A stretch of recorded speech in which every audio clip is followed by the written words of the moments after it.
जोधा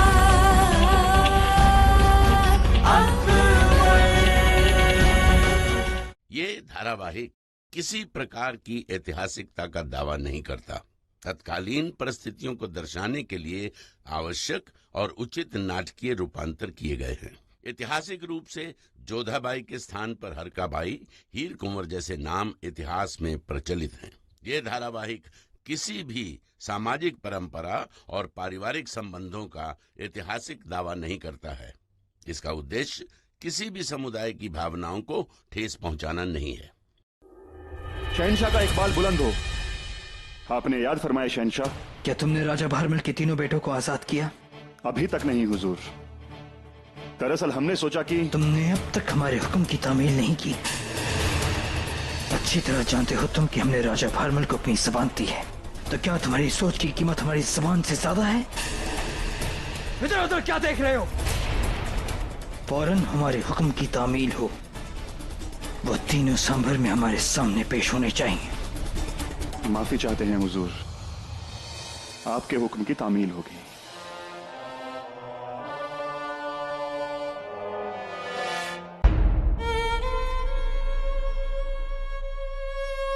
खम्मा गणे हुकुम, भानपुर की महारानी स्वर्गीय राजा सूर्यभान जी की माँ पधार रही हैं। सूर्यभान की माँ यहाँ?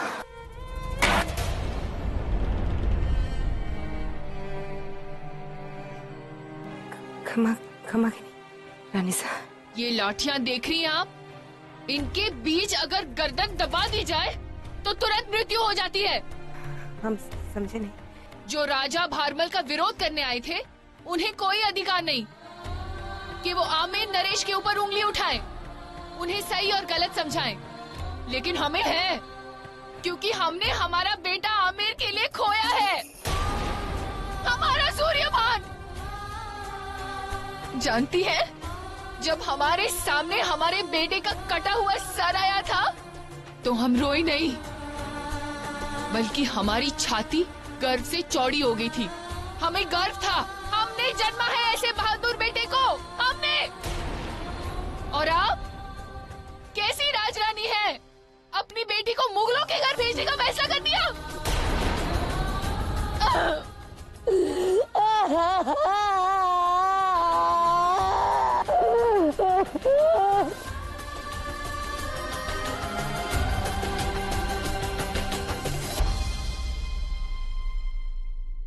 इतनी बेइज्जती की हमारी, वो भी सबके सामने।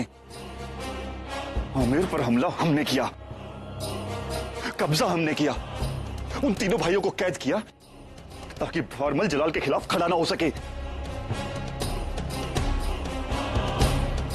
ना सब कुछ करने का यही सिला मिल रहा है हमें।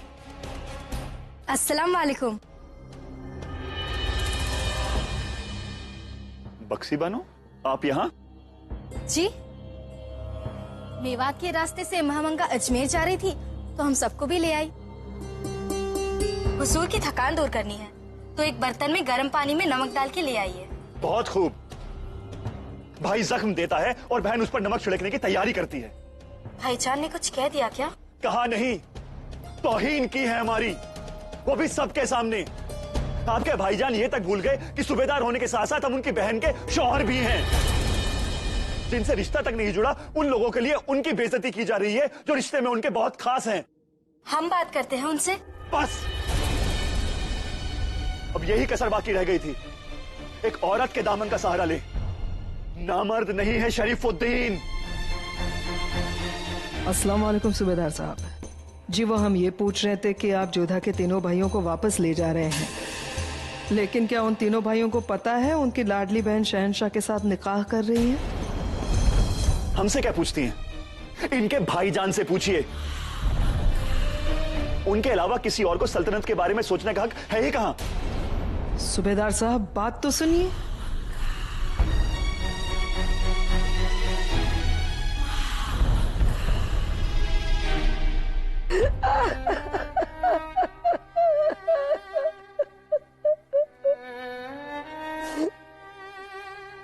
उठो मैनावती, हमने कहा उठो मैनावती, उठो उठो मैनावती।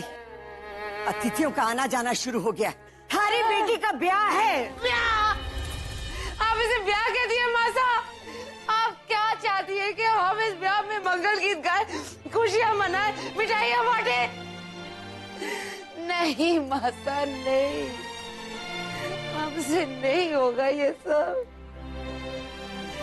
इस ब्याह में खुशियां नहीं मनानी चाहिए, शोक मनाना चाहिए मासा, शोक मनाना चाहिए।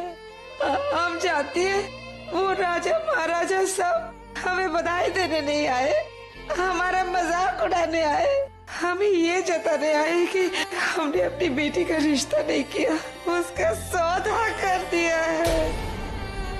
पहली बार सिर कटवाने वाले वीरों ने शत्रु के सामने अपना सिर झुका दिया।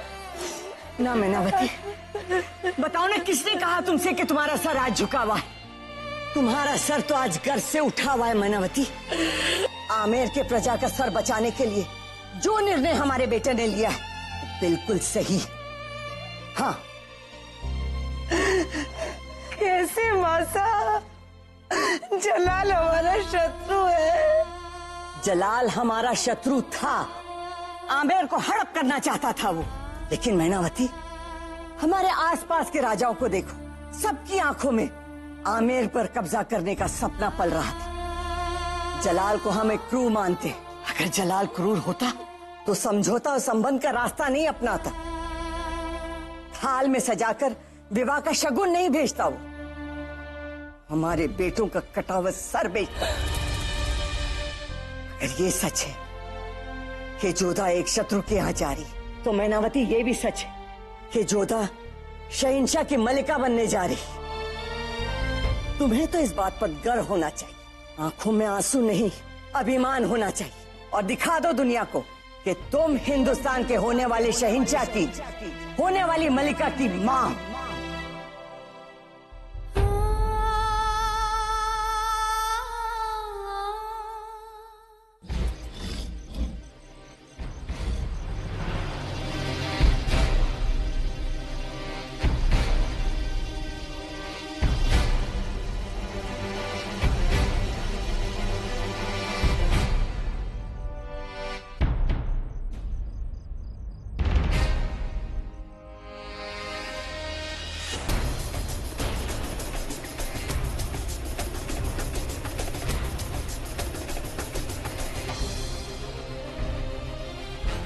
कौन?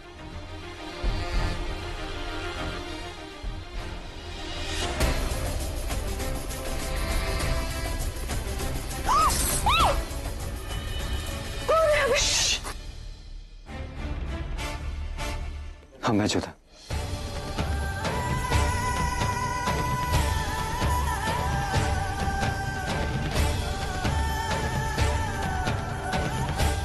सुजान, आपने यहाँ आने का दुस्साहस कैसे किया? इतना बड़ा विश्वासघात करके क्या मुंह लेकर आए आप यहाँ पर? हमने कोई विश्वासघात नहीं किया, हमने सिर्फ युद्ध किया है आमेर की गद्दी के लिए, वो गद्दी जिस पर हमारे बापू साहब के जाने के बाद हमारा अधिकार था। उन वीरों के रक्त पर भी आपका अधिकार था जिसे आपने बहने दिया, या राजा सूर्यभान के सर पर आपका अधिकार था जिसे आपने यूं ही कट जाने दिया? राजा सूर्यभान के साथ जो भी हुआ उससे हमें भी बहुत ठेस पहुंची, इसलिए मुगलों का साथ छोड़कर आ गए। किसी विश्वासघाती पर हम भरोसा नहीं कर सकते हैं। विश्वासघात हमने नहीं, तुम्हारे बापू साहब ने किया है, और आप जो वो करने जा रहे हैं वो। कुंवर सुजामल,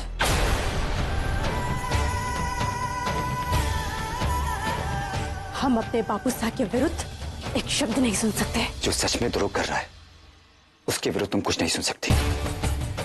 पहले उन्होंने हमारे साथ छल किया, इस आमेर के साथ छल किया, और अब तुम्हें चलने जा रहे। हमने कहा ना, हमें कुछ नहीं सुनना है। किंतु जो बाहर हमने सुना उसके बाद तुमसे मिले बिना हमसे रहा नहीं किया। तुम्हारे बापू साहब ने तुम्हारा रिश्ता तय कर दिया। जोधा, जिस जलालुद्दीन मोहम्मद से तुम प्रतिशोध लेना चाहती थी वो, उससे प्रतिशोध लेने के लिए ही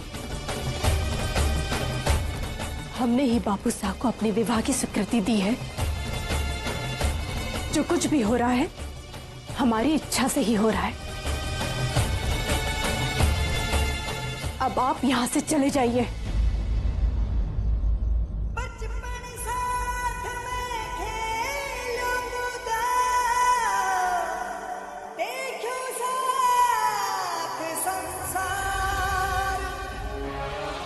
राजा सूर्यभान तो अब नहीं रहे, पर जोधा अभी जीवित है। हम आमिर और हमारे बाकी के भाइयों के लिए कुछ भी करेंगे। जोधा, तुम ठीक हो?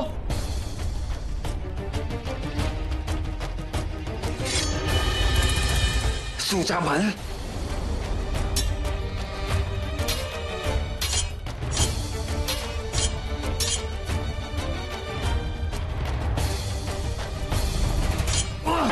भाई साहब,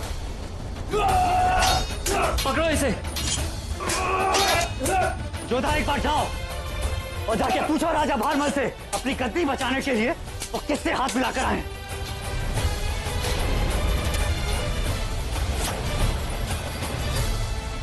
भाई साहब, क्या कह रहे थे सुजामल भाई साहब? जोधा, सुजामल आया है।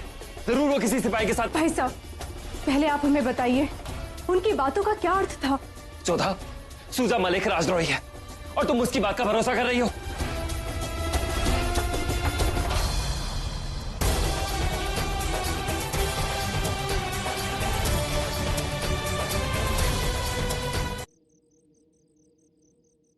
दिन निकट आ रहा है, आप जोधा को बता क्यों नहीं देते कि उसका ब्याह एक राजकुमार से नहीं जलाल से तय हुआ है? कोई अच्छा अवसर मिले तो हम स्वयं जाकर बता देंगे मैनावती। आप जल्द से जल्द उसे बता दीजिए, वरना देर हो जाएगी।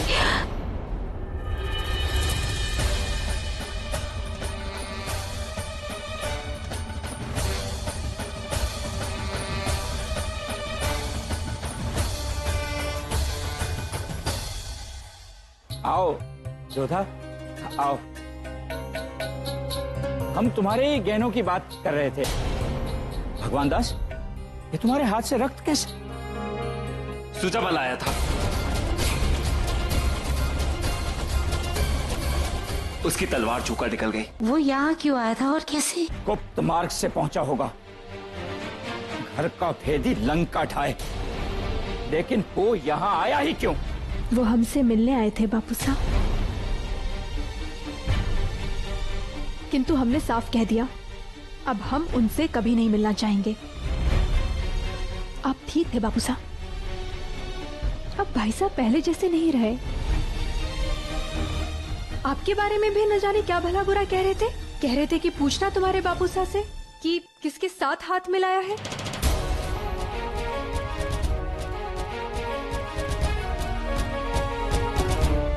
किंतु हमने उनकी एक न सुनी। खमोगणी हुकुम, संदेश आया है।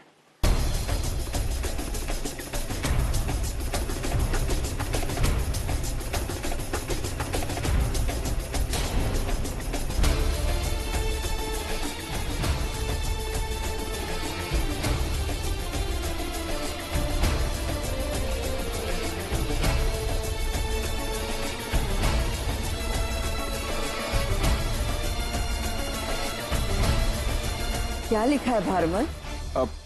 माँ साहब, विवाह का संदेश है। वो लोग कल ही सांभर पहुंच रहे हैं और चाहते हैं कि विवाह भी वहीं हो। भगवान दास, हमें तुरंत सांभर के लिए निकलना होगा। सांभर में बारात के स्वागत का प्रबंध करो। सैनिक, संगीतज्ञ और सजावट वालों को तुरंत आदेश दो। जी बापू साहब।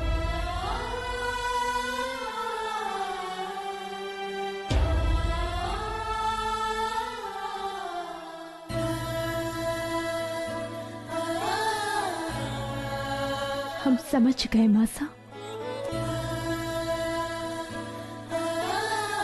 आमेर में आज हमारी आखिरी रात्रि है। आप चिंता मत कीजिए, हम तैयार हैं।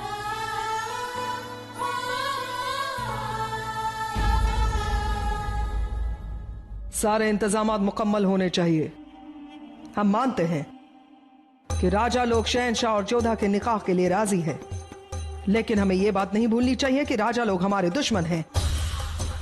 दुश्मन और ऊंट किस करवट बैठ जाए भरोसा नहीं। बेहतरीन से बेहतरीन लड़ाकों को शहंशाह के आसपास तैनात किया जाए और एक सेना की टुकड़ी भी तैयार रखो। हम जैसा कह रहे हैं बिल्कुल वैसा ही हम जिल्ले इलाही का इस बाल बुलंद हो। कितना ख्याल रखती हैं ना आप हमारा।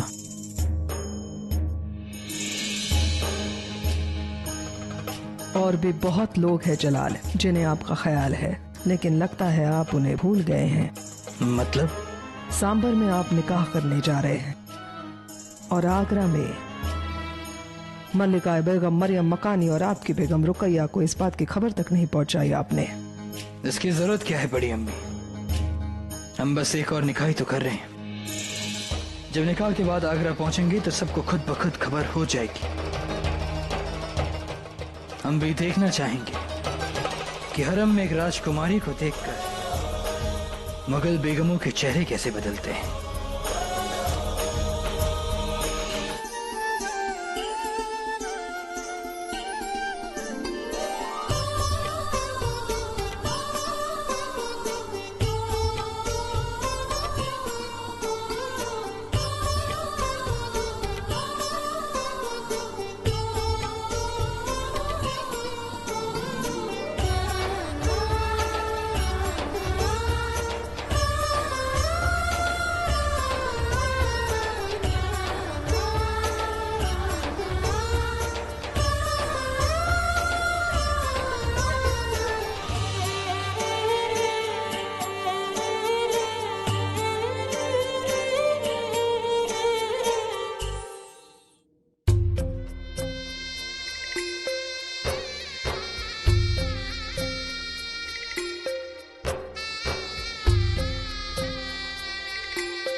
इन्हें सदा अपने पास रखना जो था।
बचपन से लेकर आज तक मासा बापूसा के कई बार मना करने पर भी ये चौखट हमने सैकड़ों बार पार की, पर आज इस चौखट को पार करना कितना कठिन लग रहा है।